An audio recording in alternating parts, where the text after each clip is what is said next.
So good morning guys. So meron tayo ditong L360. So pakita ko sa inyo yung issue.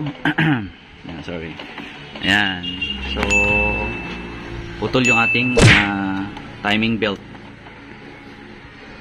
Ayan, putol.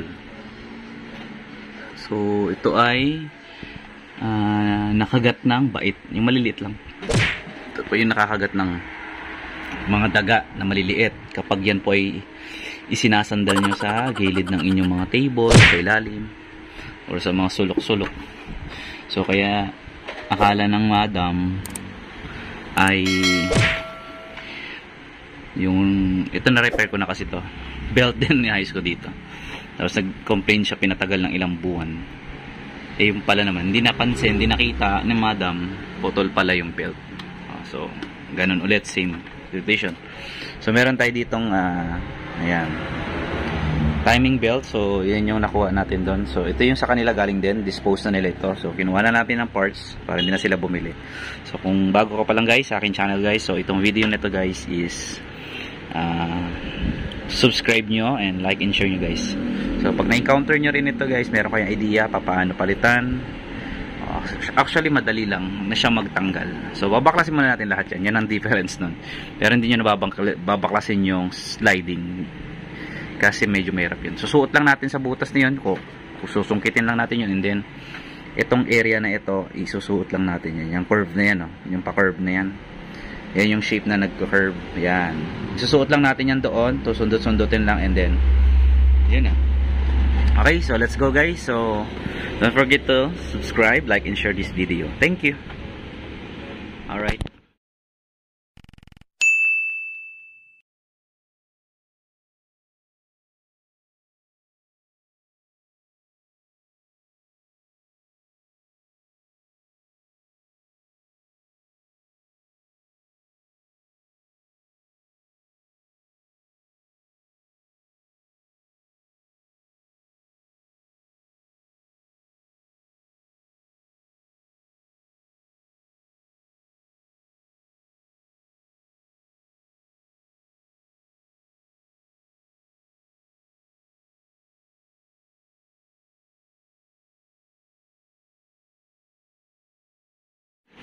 Okay guys, so dito yung part na madaling i-insert siya.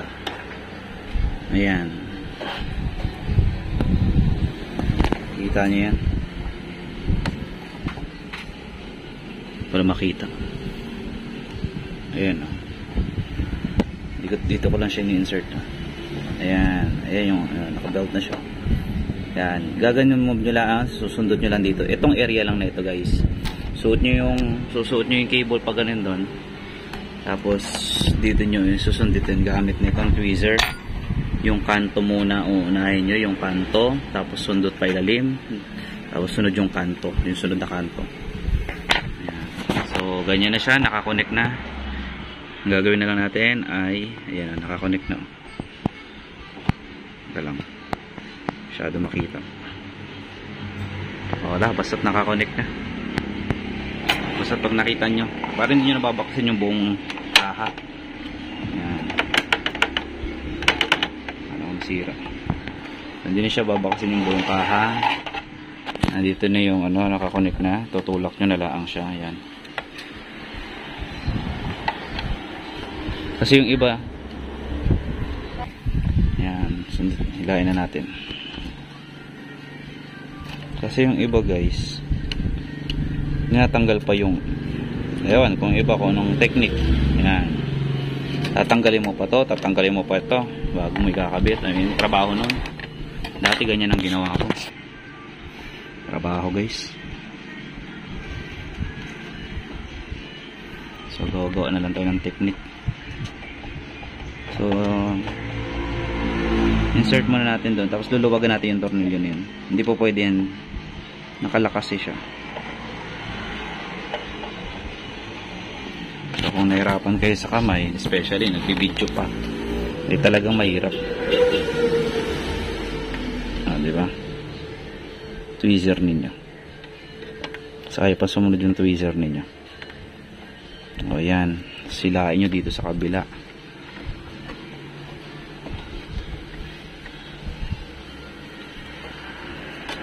Yan. So, hindi siya guys maitutulak. Baka mapunit lang.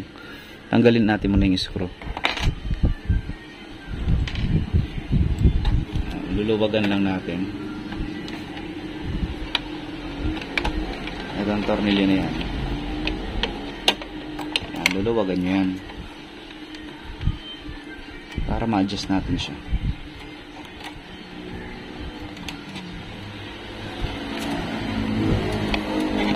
Ito naman. Magpakuha. Spy tweezer. Okay. So, ayan, mag-bend na yan. So, wait. Kailangan natin ng phone stand para mabalik. Ano yan, sumabit pa. So, may aberya naman.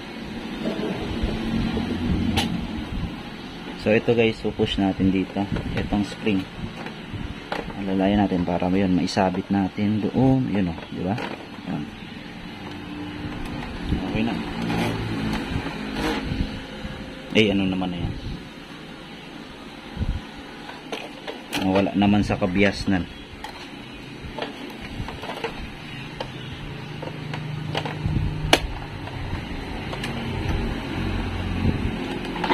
Na talaga yan mga pare.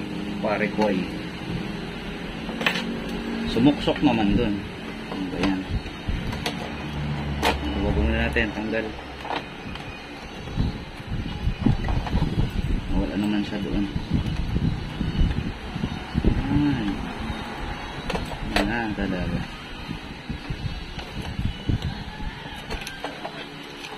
Tulak na natin.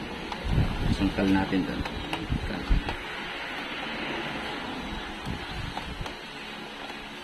Ayan. Jadi ayos na.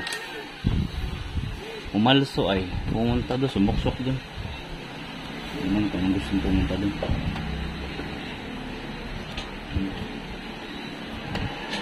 Sangkal nilyo pa. Naglag naman. Okay. So ganun lang guys. Ilalak na natin siya. Let's go. So ganun lang kasimple guys yung pagkakabit. So I hope na simple lang talaga. So caring nyo yan. Basta pag-aralan nyo lang. Okay, so hindi nyo na kailangan magtanggal-tanggal kung ano. So balik na natin and then magte-test drive tayo. Okay, time lapse again.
Ayan na guys. Okay na po. So maraming salamat guys. So okay na siya. Ayan, nakakapag nozzle check tayo ng walang laptop. Okay. So gagawin nyo lang, dapat naka-turn off. O tips lang ha, naka-turn off ito tapos hold nyo tong diagnose button natin or configuration button. Tapos sabay sila. Unahin nyo na ito tapos power nyo. Tapos 10 seconds, bilang kayo 10 seconds. Tapos bitaw. Nag-nozzle check na siya. Nozzle check po yan. Para hindi na kayo gumamit. Kailangan gumamit. Kahit nagre-repair kayo guys, hindi nyo na kailangan gumamit ng laptop. Kung walang laptop. Lahat ng L series. L series ng mga printer. So ito guys, ayan, okay na siya yung belt. Ganun lang kasimple guys. So na-stock siya guys ng almost 5 months. Pero universal naman siya kaya okay lang. Yung iba kasi guys, sa mga original, wala na po yan. Limang buwan mo i-stock yan. Kagaya ng ginawa ko gabi. Talagang barado na po yung magenta. Ayaw niya na. Talagang useless na po yung ginawa ko kapon. Okay, so maraming salamat guys. Don't forget to subscribe to my channel. At I hope na mayroon kayo natutunan sa pagpapalit ng belt. Gano'ng kasimple lang guys. Tatanggalin cover. Tanggalin nyo lang cover ng pick-up rubber sa taas. And then, insert nyo lang guys. Talagang timingan lang yan. Tiyagaan lang talaga yan. Tapos mahabang pasensya. Pag sanay na kayo, yan. Hindi na kayo mapipikon. Yan. So, ayan talaga. Yan, okay? So, maraming salamat and don't forget to subscribe. Sana makatulong po. Sana mapasubscribe ko po kayo. Thank you. Guys, please share. Malaking tulong na po. Please, thank you po. Abutin nyo po ko 1 million. Hindi, joke lang. 100 lang muna. Thank you. Goodbye. See you in my next video again.